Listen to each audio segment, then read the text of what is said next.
Yes. Hello everyone and welcome you all in mathematics class.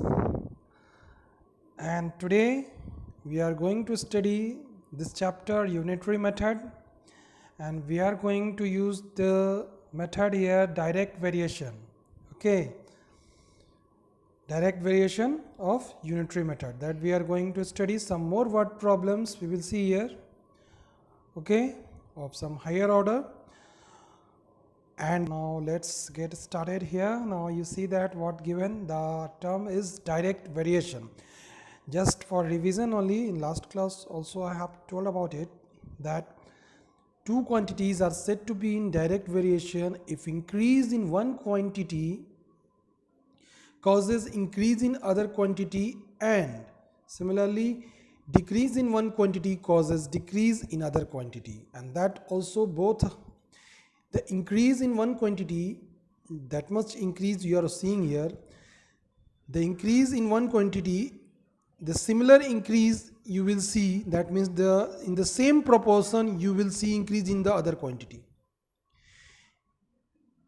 Okay, similarly the decrease also in both the quantities are happening in the same proportion, and increase also in both the quantities are happening in the same proportion. But it is sure that if increase in one quantity will cause the increase in other quantity also, and decrease in one quantity causes decrease in other quantity. Okay, last class given example also here, such as more cost, more the number of articles, then more cost here. Okay, and less the number of articles, then less cost here.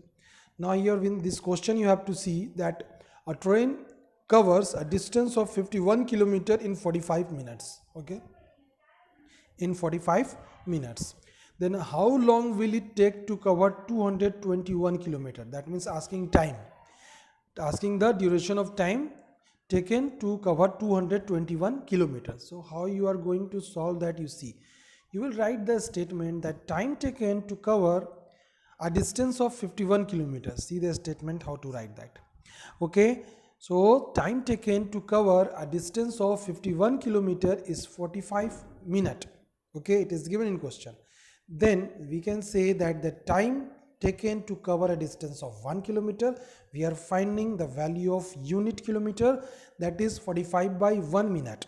Okay, so first we are finding the distance covered in 1 kilometer, that means unit kilometer.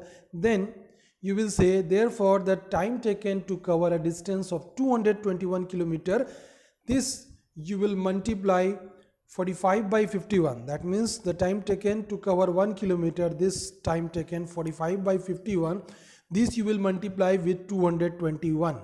Okay, because now you have to cover 221 kilometer, so this will be equal to 45 by 51 into 221. Already you know that when the value of 1, that means the time taken to cover 1 kilometer, you know, then for the time taken to cover any other distance you have to multiply with this time whatever it has taken to cover 1 kilometer.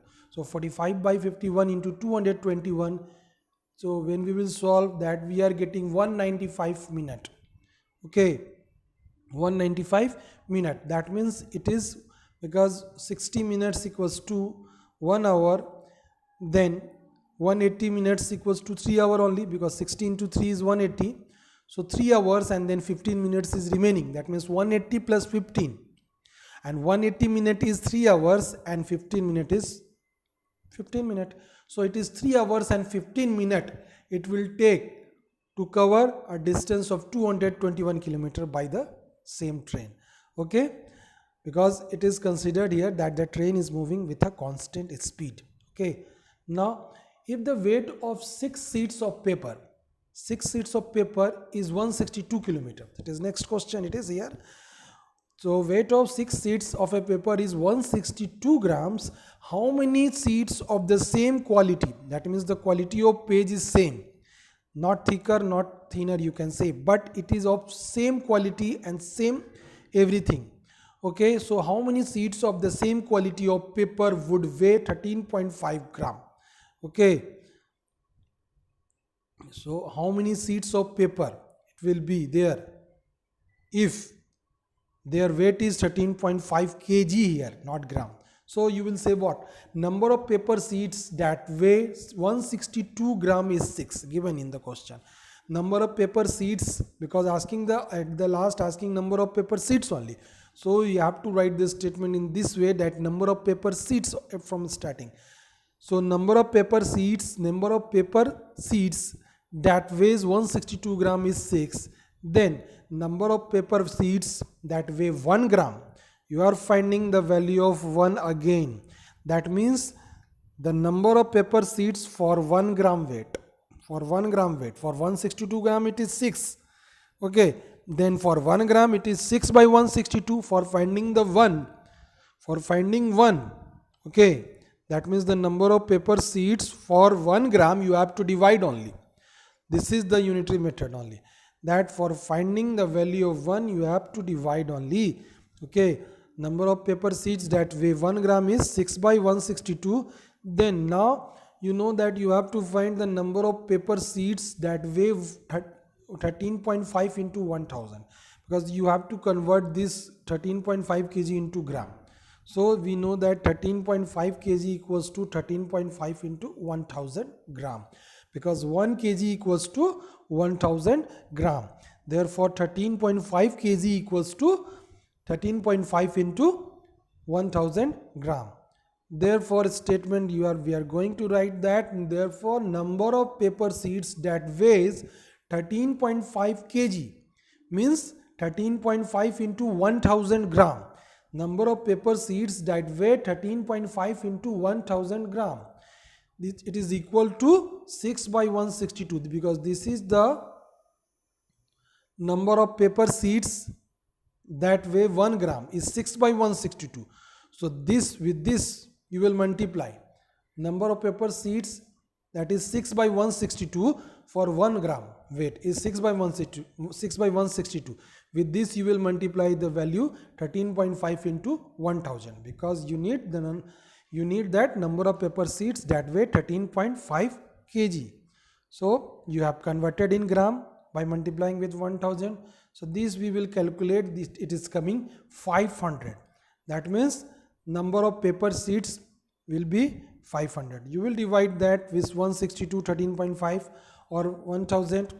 The numerators and denominators we will divide, and after that when nothing is divisible you will multiply the numerators with numerators and denominators with denominators. You will get that 500. Okay, that means required answer is 500 paper sheets can be of same quality where the weight will be 13.5 kg. Now the third number question, here you see that at a particular time, it is next question, that at a particular time of a day, a 7-meter high flagstaff casts a shadow which is 8.2 meter long. So the 7-meter high flagstaff casting a shadow of 8.2 meter long, then what is the height of the building? Here the flagstaff or building can be considered as any object of any height, okay, at a particular time, okay, because the shadow length depends upon the day time, okay. What is the timing? According to that it can increase or decrease. So we are considering here at a particular time, okay. So what is the height of the building which casts a shadow of 20.5 meters in length at the same moment? That's why it is said that at the same moment, because the timing we are considering same time. Okay, what is the height of the building that casts a shadow of 20.5 meter? This is the shadow length at the same moment. So we will write that statement in this way, that is better. That I think so. That height of the flagstaff that cast a shadow of length is 8.28. Cast a shadow of length 8.2 meter is 7 meter. This is 7 meter is the height of the flagstaff, and 8.2 meter is the shadow length. Okay, so height of the flagstaff that cast a shadow of length 8.2 meter is 7 meter. Then we can write that height of the building, because here flagstaff or building, anything, they are any object only. A tall object, any object which has some height, we can say any tall object only. So height of the building that cast a shadow of 1 meter. So again you are finding the height of the that object for the shadow length of 1 meter, for the shadow length of 1 meter. That means you are finding the value of 1 again here. Okay, that means unitary method we are following here. So height of the building that cast a shadow of length 1 meter you have to find. Okay, then only you can find the height of the any object that cast a shadow of any other length, Okay, so height of the building that cast a shadow of 1 meter is 7 by 8.2, because 8.2 meter shadow length, then we are seeing that the 7 meter is the length height of the object, that means Flagstaff. So here the height of the building or the object that is casting a shadow of 1 meter is 7 by 8.2 meter here. Then next we can write that height of the building that cast a shadow of length 20.5 meter. Okay, here the object we are taking here building. Okay, so height of the object that cast a shadow of length 20.5 meter is 7 by 8.2, because already 1 you are knowing value of 1, that means height of the building that cast a shadow of 1 meter is 7 by 8.2.